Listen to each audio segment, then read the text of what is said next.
Dear Patriots, before the news starts, please subscribe to our patriotic channel by clicking the subscribe button. Give us a thumbs up to this video. Don't forget to leave your opinion below in the comments section. Share the news on Facebook and Twitter so you friends see it. Thank you. RINO Bill Kristol is spreading a brand new lie about Trump without anything to back it up. One of the worst developments in the political establishment's prolonged effort to discredit outsider President Donald Trump is the fact that establishment Republicans have been perhaps even nastier toward Trump than Democrats. In yet another example of how Republicans in name only have been smearing Trump, so-called conservative Bill Kristol, who is editor-at-large at the Weekly Standard, recently baselessly asserted that the president is working to shut down special counsel Robert Mueller's investigation. This is despite the fact that Trump has stated very clearly several times that he has no intention of doing so. Said Kristol to host Andrea Mitchell during a recent appearance on MSNBC's Andrea Mitchell Reports, "The president hates the investigation. He fears it, and he wants to shut it down or curb it as much as he can." Kristol of course cited no evidence for why this is true. He went on, "It may be that he intends to fire Mueller. Trump is trying systematically to discredit the FBI, and he's doing so by attacking individuals, by attacking the whole organization, by saying the whole thing is a witch hunt. I think he fears it and wants to end it as much as he can." Kristol also took the opportunity to knock Republicans who actually support our Republican president. Claimed Bill absurdly, "They're being used by the president. They're playing into the president's hands. They're being allies to the president in something that I think will do a lot of damage to the country. I think the president knows he has something to worry about and is doing his best to fight back." Do you think Kristol deserves to get kicked out of the Republican Party?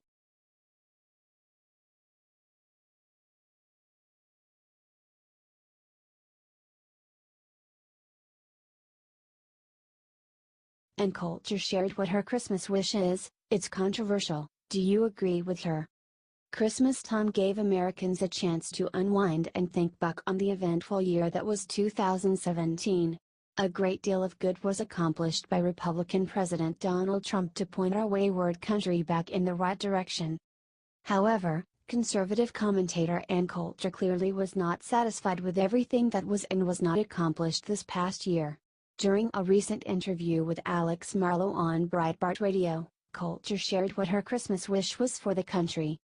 Said Coulter to Alex, "It has to be said that many of the legal and illegal low-wage workers, they're incredibly hard workers, they're really nice people, and it occurred to me, that I actually like all of the illegal immigrants except the dreamers.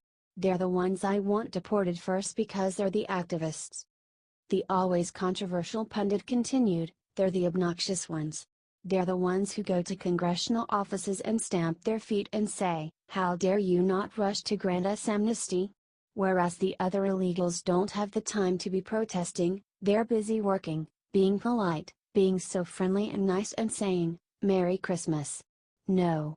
Let's start by deporting the dreamers. That's point one." Coulter added harsh words about Democrats' obsession with diversity and shared what she feels is the big problem with the diversity argument.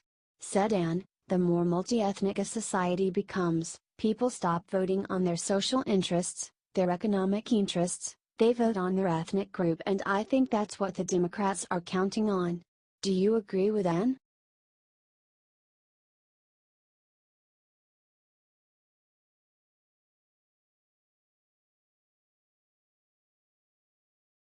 Breaking: huge star just cancelled Israel concert to send Trump a message, "Will you boycott her?" It is frankly pathetic that liberal entertainers actually think that they can influence global policy just by acting like divas. However, this crowd recently sprung into action in the wake of President Donald Trump announcing that America recognizes that Jerusalem is Israel's capital and pledging to move our embassy in Israel there. Many left-wing actors and singers have spoken out against the move, the most recent being 21-year-old pop singer Lorde, who is not even an American. The New Zealand native best known for the hit single Lorde apparently caved to pressure from an anti-Israel group called Boycott, Divestment, and Sanctions, BDS, and decided to cancel her upcoming concert in Tel Aviv, Israel. Said the singer about her decision, "I've received an overwhelming number of messages and letters and have had a lot of discussions with people holding many views, and I think the right decision at this time is to cancel the show." Thankfully, the backlash against the best-selling singer was swift, as people were clearly unwilling to support someone taking such an extreme anti-Israel stance. Commented Roseanne Barr-Cutley on her Twitter account, "Boycott the spigot." Said one commenter on Lorde's Facebook page in response, "Anyone that will play in Russia and not play in Israel based on alleged human rights concerns is either ignorant or anti-Semitic." Added another, "To recap, artist from country built on colonialism and land theft has zero qualms playing in Russia or the Vatican, but refuses to play in a state built by a returning indigenous people. Do you think Lorde deserves to be boycotted for this?"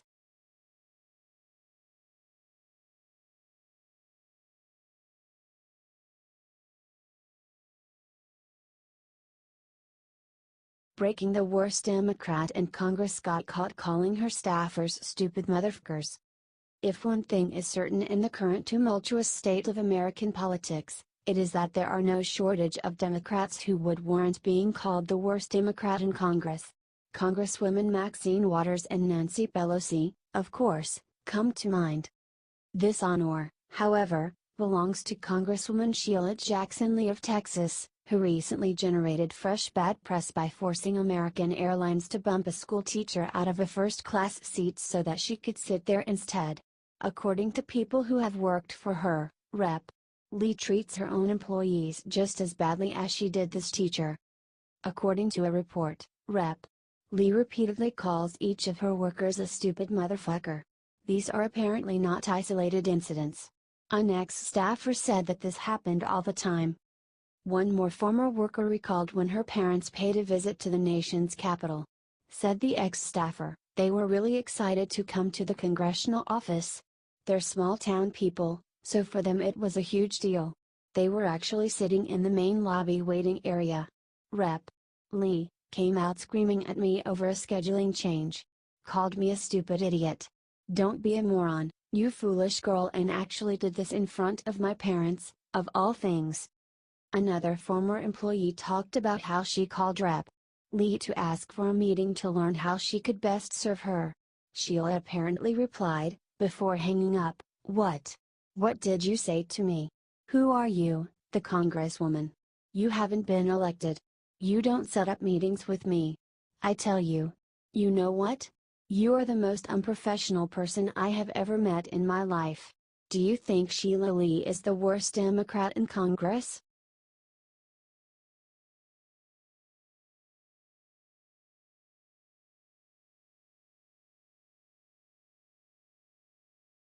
Government arts agency gave $50,000 to Lib who says Christians have shockingly irrational beliefs.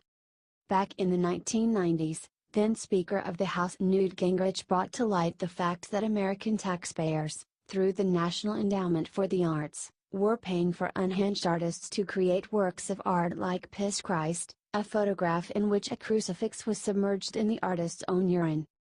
Thankfully, some oversight has been brought on these government agencies, although that appeared to have gone lax during the 8 years that Democrat Barack Obama was in office.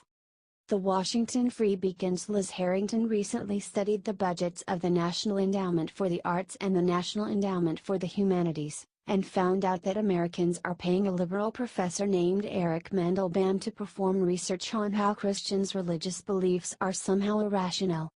The National Endowment for the Humanities is giving this City University of New York professor $50,000 to write a book titled Propaganda and Belief in the Modern World. In a 2015 paper, the professor expressed disbelief that 74% of American adults believe in God, 72% believe in miracles, 68% believe in heaven, 57% believe in the virgin birth. He then added, as if it were a bad thing, as of May 2014, 22 to 28% of Americans believe that the Bible is the actual Word of God, and is to be taken literally word for word. He then said, idiotically, people hold shockingly irrational beliefs.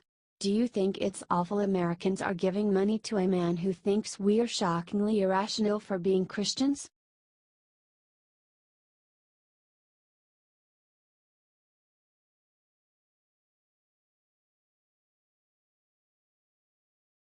NBC's Chuck Todd just made a brutal prediction about Nancy Pelosi. Do you think he's right?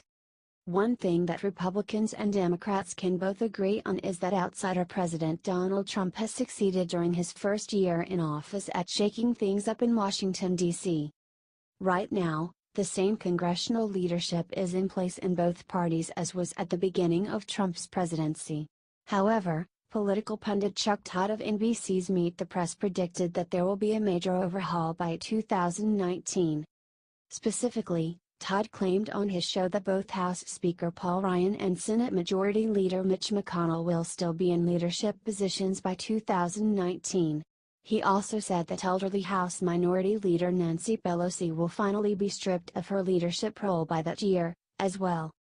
Pelosi has served in leadership roles consistently since Bill Clinton's presidency. Todd predicted that only Senate Minority Leader Chuck Schumer will still be in a leadership position. Commented Todd, "McConnell and Ryan can spike the football." Reactions were mixed to Todd's predictions. Stated one internet commenter in agreement. First off, Pelosi is starting to talk with herself at the podium, and McConnell's goiter is starting to absorb him into itself, kind of like the Blob. In fact, I expect McConnell's face to be completely absorbed by MLK Day. Another hit back at liberal Todd, however, and wrote, "Sure, whatever you say, Todd. Like ... there is no road to 270 or the stocks markets will tank if Trump is elected. Their track record for predicting the future speaks for itself. Do you think Chuck's prediction is right, or is he off base?"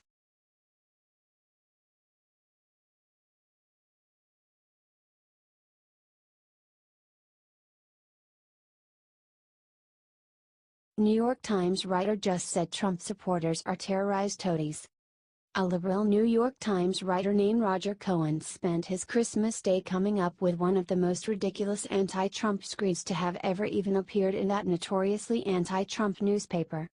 Cohen called the White House of President Donald Trump Turkmenistan on the Potomac and then claimed that Trump's backers are terrorized toadies. Wrote Roger, "If this is America, with a cabinet of terrorized toadies genuflecting to the great leader, a vice president offering a compliment every 12 seconds to Mussolini's understudy, and a White House that believes in alternative facts, then it is time to keep your head when all about you are losing theirs." Cohen then got mad at Republicans for liking a Republican president, as if Republicans are not allowed to admire others in their own party. He wrote, "If this is America, less than a year into the Trump presidency, yes, if this is still America, where Representative Diane Black, Republican of Tennessee, thanks the great leader for allowing us to have you as our president, and Senator Orrin Hatch, Republican of Utah, says Trump's will be the greatest presidency maybe ever." He then tried to use George Orwell to accuse Trump of being a Nazi, saying, "If this is America, where the great leader wants you to believe that 2 + 2 = 5, and would usher you down his rabbit hole, and struggles to find in himself unequivocal condemnation of neo-Nazis." Roger, who is not originally from the United States, concluded by insulting America under Trump as just a squalid, oversized, greedy place past the zenith of its greatness. Are you disgusted by these non-stop attacks on Trump and people who like him and support him?